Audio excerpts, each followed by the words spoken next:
तर आज आपण एक वेगळाच पदार्थ बनवणार आहेत। तर आज आपण ज्वारीच्या पिठाची खमंग आणि खुसखुशीत पुरी कशी बनवायची ते बघणार आहेत। तर सहसा लहान मुलांना भाकरी खायचा खूपच कंटाळा येतो, पण ज्वारीच्या पिठापासून तुम्ही जर अशी पुरी त्यांना बनवून दिली तर खायला खूपच आवडीने खातील आणि पुरी खायला नकार सुद्धा देणार नाहीत। तर आज आपण ज्वारीच्या पिठापासून खमंग आणि खुसखुशीत पुरी कशी बनवायची ते बघणार आहेत। शिवाय ही पुरी तेलकट सुद्धा होत नाही आणि याबरोबर जर चहा असेल तर खायला खूपच भन्नाट लागते। चला तर मग रेसिपीला सुरुवात करूया।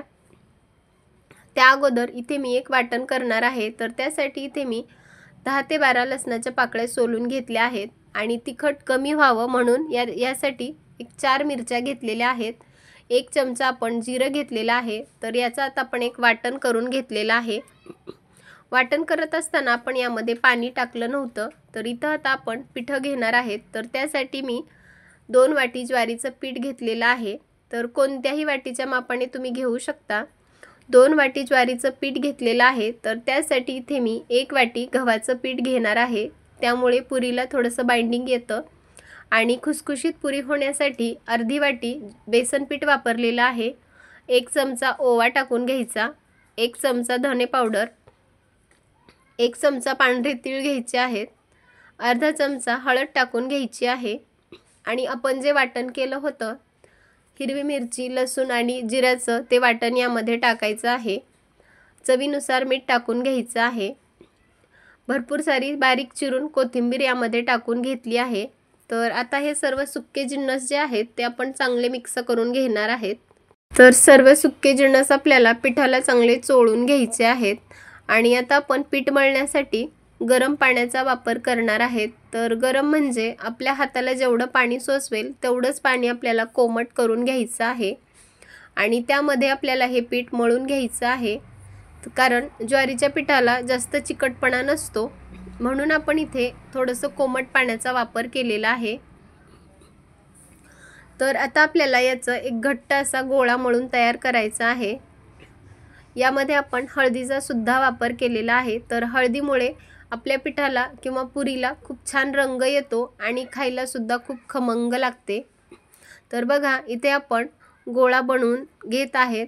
तर थोडंसं पाण्याचा अंदाज घेतच आपल्याला पिठाचा गोळा तयार करायचा आहे। तर बघा इथे आपण पिठाचा छान असा गोळा मळून तयार केलेला आहे। तर आता आपण थोडंसं तेलाचा हात लावून परत एकदा पीठ चांगलं मऊ करून घेणार आहेत। तर पिठाचा आपण गोळा बनवून घेतलेला आहे। तर आता आपण जशी चपाती बनवतो त्यापेक्षा आपल्याला एक मोठा गोळा बनवून घ्यायचा आहे। तर बघा इथे आपलं पीठ छान मऊ झालेलं आहे। तर आपल्याला आता एक छोटासा गोळा बनवून घ्यायचा आहे। तर तुम्ही पुरी बनवत असाल त्याच्या एक 10 मिनिट अगोदरच आपल्याला हे पीठ मळून घ्यायचं आहे। जास्त वेळ आपल्याला हे पीठ मळून ठेवायचं नाही, नाहीतर जे ज्वारीच्या पिठाला तडा जाऊ शकतात। तर इथे आपण एक चपाती एवढ्या आकाराचा गोळा बनवून घेतलेला आहे। तर इथे आपले साधारण 3 गोळे झालेले आहेत। तर याची आता आपण एक चपाती लाटून घेणार आहेत। तर इकडे आपण पोळीपाट घेतलेला आहे। आता हा गोळा घेऊन त्यावर आपण तेल पसरवून घेणार आहेत। तेलामुळे पुरी पटकन सरसर लाटली जाते आणि आपले जी पोळीपाट आहे त्याला चिकटणार सुद्धा नाही आणि पीठ जर लावलं तर ही पुरी एकदम कडक होते। त्यामुळे आपल्याला पिठाचा वापर करायचा नाही। तर आपल्याला पुरी लाटून घ्यायची आहे। पुरी लाटून झाली की आपण त्यावर थोडेसे तीळ पसरवून घेणार आहेत, कारण यामुळे पुरी दिसायला तर खूपच छान दिसते आणि खायला सुद्धा खूपच खमंग लागते। तर तीळ पसरवून झाले की परत आपण बेलण्याने त्यावरती पुरी लाटून घेणार आहेत, कारण त्यामुळे तीळ हे तेलात सुटणार नाहीत। एका बाजूने तीळ आपले पसरवून झालेले आहेत। तर दुसऱ्या बाजूने सुद्धा आपण तीळ पसरवून घेणार आहेत आणि परत आपण बेलण्याच्या मदतीने लाटून घेणार आहेत, त्यामुळे तीळ तेलात सुटत नाहीत। तर बघा जी चपाती आहे ती आपल्याला जाडसरच ठेवायची आहे। तर बघू शकता तुम्ही आपल्या चपातीची जाडी। तर आता आपल्याला याच्या पुऱ्या करून घ्यायच्या आहेत। तर इथे मी एक वाटी घेतलेली आहे। तुम्ही कोणत्याही मापाने पुरी बनवून घेऊ शकता। वाटीच्या मदतीने मी गोल अशा पुऱ्या बनवून घेणार आहे। तर इथे आपल्या एका चपातीमध्ये 4 पुऱ्या बनवून झालेल्या आहेत। तर बघू शकता तुम्ही आपल्या पुरीची जाडी। तर या पुऱ्या आपल्याला जाडच ठेवायच्या आहेत, जास्त पातळ केल्या की त्या तेलामध्ये खूप कडक होतात। तर आता आपण गॅसवरती तेल गरम करण्यासाठी ठेवलं आहे। तर तेल आपल्याला जास्त कडकडीत तापवायचं नाही। तर बघा इथे मी एक पिठाचा छोटा गोळा त्यामध्ये टाकून घेतला आहे। तर तेल चांगलं तापलेलं आहे। तर आता आपण तेलामध्ये पुरी सोडून घेणार आहेत। पुरी तेलामध्ये सोडत असताना गॅसची फ्लेम आपल्याला कमीच ठेवायची आहे आणि कमी मंद आचेवरच आपल्याला पुरी तळून घ्यायची आहे। तर दोन्ही बाजूने आपल्याला पुरी चांगली तळून घ्यायची आहे।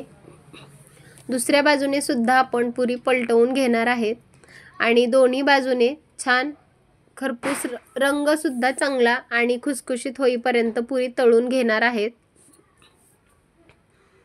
तर बघा इथे आपली पुरी चांगली तळून झालेली आहे। तर पुरी चांगली खुसखुशीत आणि खमंग तळली की आपण तेलातून बाहेर काढून घेणार आहेत। तर या पुऱ्या जास्त फुगल्या जात नाहीत, पण खायला खूप खमंग होतात। तर बघा इथे आपल्या पुऱ्या तळून झालेल्या आहेत। अशाच प्रकारे आपण राहिलेल्या पिठाच्या सुद्धा पुऱ्या तळून घेणार आहेत। तर ही पुरी चहा बरोबर खायला खूपच छान लागते किंवा तुम्ही असंच सुद्धा खाऊ शकता। रेसिपी कशी वाटली नक्की कमेंट करून सांगा आणि व्हिडिओ जर आवडला असेल तर जास्तीत जास्त लोकांपर्यंत शेअर करा। तुम्ही कधी ज्वारीच्या पिठाची पुरी खाल्ली आहे का नक्की कमेंट करून सांगा। तर पुन्हा भेटूयात अशाच एका खमंग रेसिपी सोबत। तोपर्यंत धन्यवाद आणि मस्त रहा, स्वस्त रहा आणि सगळ्यात महत्त्वाचं म्हणजे चांगलं चांगलं खात रहा। धन्यवाद।